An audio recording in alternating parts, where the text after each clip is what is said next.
Tyr was one of the most powerful and important gods in the Norse mythology. He was the god of war and one of the Aesir. What's Aesir? What part did he play in the Norse mythology? How did he lose his arm? Did the other gods betray him? Watch this video till the end to find out.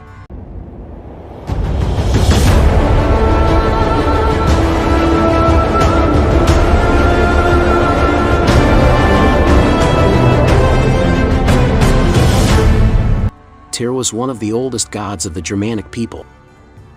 He was previously known as Tīwaz before the Viking Age. Tyr was renowned as a bringer of order and justice, in addition to being a god of war and bloodshed. But how can a god of war also be a god of law? Well, it is said that the ancient Germanic and Norse people saw no difference between war and law. They always thought that those two things were intertwined. Tyr was a powerful figure in the Germanic religion. By the Viking era, his importance had waned. He was often invoked for victory in battle. Sigurd, a mortal hero, was told to invoke Tyr by a Valkyrie in order to gain victory in battle. It was mentioned in the Poetic Edda. The Poetic Edda is a collection of Old Norse poems. It is distinct from the Prose Edda written by an Icelandic law speaker, Snorri Sturluson. Prose Edda mentions that Tyr was also one of the wisest gods in the pantheon. The Romans identified Tyr with Mars, their war god. Mars' Greek equivalent was Ares. This connection survives in the modern English Tuesday, from Old English Tuesdag, which means Day of Tyr, which was in turn based on the Latin Dies Martis, which means Day of Mars. This connection proves that Tyr was more well known in those times. If he wasn't that popular and worshipped that much, the Romans wouldn't have identified him with their god. Tyr's father was Odin, the All-Father and the king of the gods. But an obscure section of the Poetic Edda called Heimskvia claims that his father was the Jotun or the giant Hymir. Tyr appears as a central character in only two myths. The first myth is about Thor searching for a fabled kettle which is large enough to brew prodigious quantities of ale. The reason for this was that the gods wished to hold a feast and they were trying to figure out where they could find plenty to drink. Aegir, the god of the sea, owned a lot of kettles but would only prepare the mead if they brought him so large a kettle that could boil the drink for all at once. Remember Hymir, the giant father of Tyr? He has that special kind of kettle that the gods were looking for, according to Tyr. So he and Thor traveled to Hymir's home and found that the giant was away. But Tyr finds his 900-headed grandmother there along with his mother. His grandma urged them to hide lest they incur Hymir's wrath. So the gods quickly hid in one of the monstrous kettles. When Hymir finally arrives, his wife tells him about their son and Thor's arrival, so he goes and smashes a pillar where Tyr and Thor were hiding. They were soon exposed and instead of unleashing his wrath upon them, Hymir started pissing his pants after seeing them. No, not her. He then treated them as his guests and called for 3 oxen to be cooked. Thor ate 2 oxen and planned to use the other one as bait when he went fishing with Tyr the next day. Sadly, Tyr disappears from the story after this point. In another myth, Tyr loses his arm to a giant wolf. His name was Fenrir. He was one of the children of the trickster god Loki, the giantess Angrboda. Fenrir grew up in Asgard and lived among the gods. All the gods were afraid of this giant wolf except Tyr. He was the only one brave enough to feed him. After knowing that this wolf would do great harm to them in Ragnarok, the gods decided to chain him in Asgard. But the wolf seems to break free no matter what kind of fetter they use. So the gods challenged him that they'd try to bind him with different kinds of fetters and see if he could break free from them all.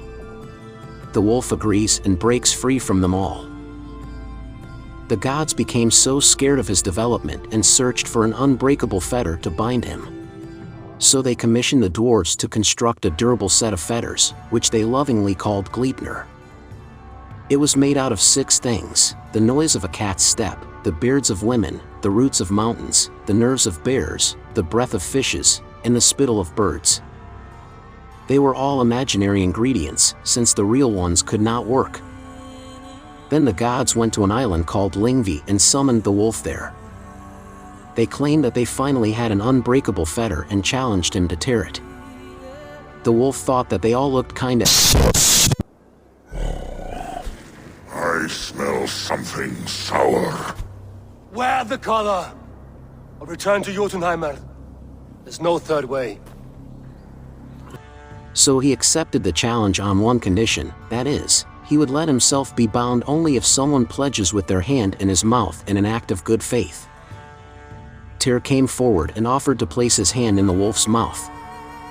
So Fenrir allowed the gods to bind him.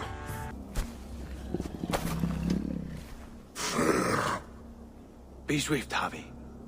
But this time, he wasn't able to tear it. Every time he struggles to break from it, the chain becomes tougher. Finally realizing that the gods have no intention of releasing him, he bit Tyr's hand. There you stay, Fen Dweller!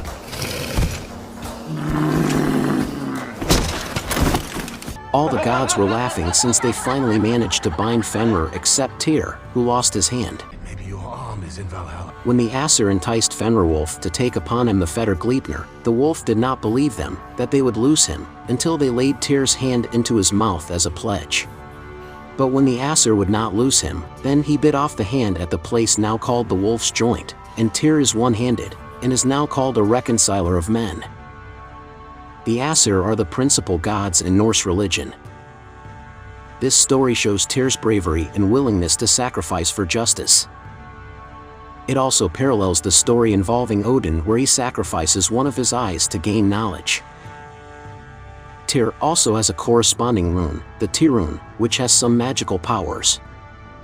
The Valkyrie Sigurdrifa, after she was rescued from a shield tower by Sigurd, taught him some rune magic. One charm invokes the god Tyr. You must know victory runes if you want to know victory. Carve them into your sword's hilt, on the blade guards and the blades, invoking Tyr's name twice. Lokasena is one of the poems of the Poetic Edda. It includes the fighting between the gods of Asgard and Loki during a feast. Fighting is nothing but a contest where the participants insult one another. In flighting, you'll need to be cutting and keen. It's about wielding wit more than venting your spleen. If I tell you you're foolish and stupid and dull,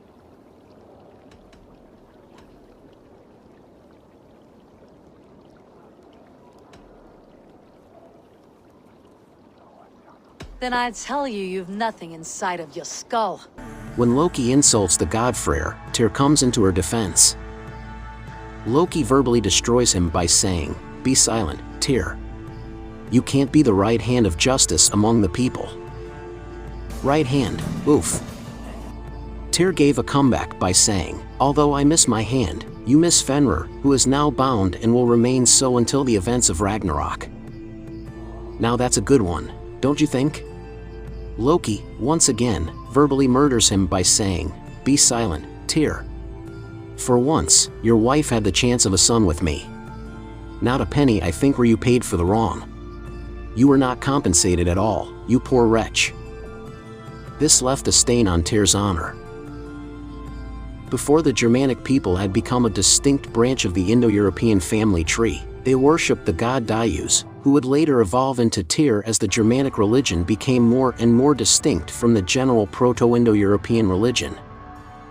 The names, Tyr, Proto-Germanic Tīwaz, Old English Tiw, Old High German Ziu, come from the same Indo-European root as Zeus in Greek, Jew or Jupiter in Latin and Dios in Sanskrit. Scholars have been speculating if Tyr was the chief god before the Viking Age, since it is clear that Odin was the king of the gods during the Viking Age. Gylfaginning, the first part of the Prose Edda, tells us how Tyr will die during the events of Ragnarok. Then we'll also have got free the Doggarm, which is bound in front of Nibelheimr. This is the most evil creature. He will have a battle with Tyr and they will each be the death of each other. Who's your favorite Norse god? Let me know by leaving a comment below. I hope you all enjoyed today's video. If you did, tap the thumbs up icon and share this video. hit that subscribe button and tap the notification bell icon. I will see you again in a new video with a new topic to explain. Thanks for watching.